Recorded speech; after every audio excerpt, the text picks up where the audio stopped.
There are more than 30,000 kinds of beer in the world.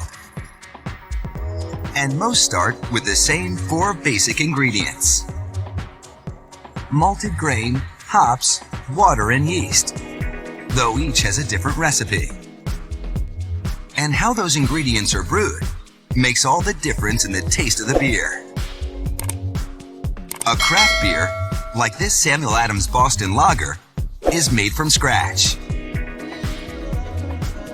Using the slower, more traditional brewing methods rediscovered by the microbrew movement in the 1980s to create a distinctive flavor.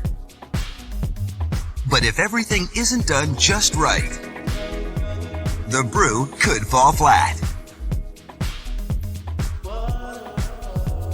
Like all beer, the main ingredient in a craft brew is malt, which is simply a grain, in this case barley, that provides the sugars the yeast ferments into alcohol. But before the yeast can go to work, the brewer has to release the sugars by mixing the malt with water and cooking it into a mash. As the mash cooks, the heat converts the natural starches in the grain into sugars the yeast needs to create both flavor and alcohol in the beer. Malt gives the beer body and sweetness and provides the food source for the yeast. Different sugars are created in the mash at different temperatures. And each kind of sugar reacts with the yeast differently to contribute its own unique flavor to the beer. So to give the brewer more control over the temperature and ultimately the flavor, this craft brew is actually made from 2 mashes. It's an old world brewing method called decoction mash that Jim Koch first experimented with in his own kitchen, using a recipe created by his great-great-grandfather more than a century ago.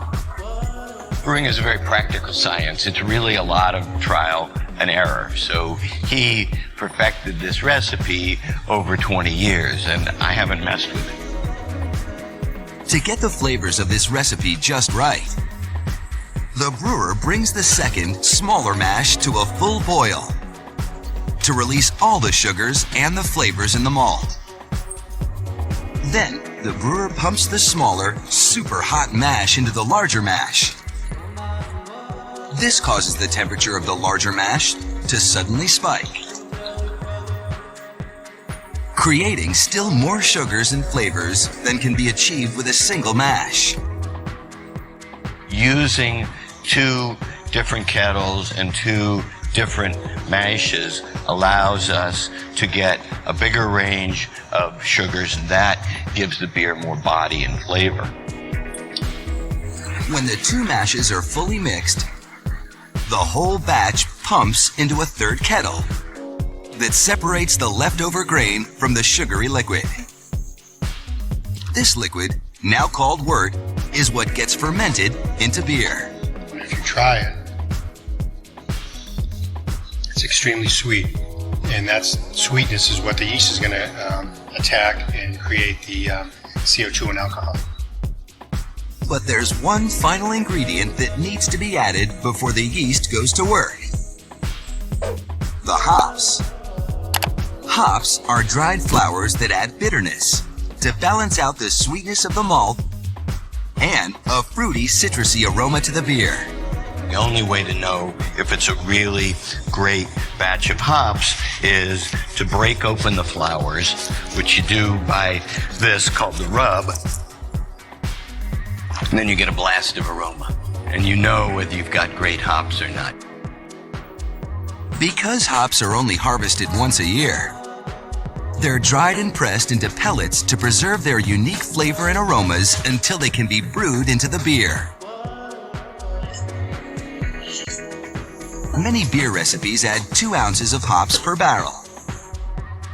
But this recipe uses 10 times that amount, or a full pound of hops for every barrel, which makes the beer more robust.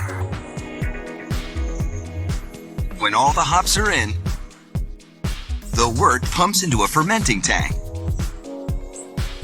And the yeast can finally go to work to ferment the sugars into alcohol. This beer has got the yeast in it, happily fermenting away, making alcohol, and some nice flavors. And you can see all that cloudiness. That is millions and millions of yeast cells in there doing their little yeasty thing. After a week of fermenting, everything moves to an aging tank for another 5 weeks. Then, the beer is finally ready for the final taste test. I mean, that's my job. My job is to be the protector of the beer, so I still taste every batch. And if it all comes together just right, the brewer has created a draft with a flavor and head that won't fall flat.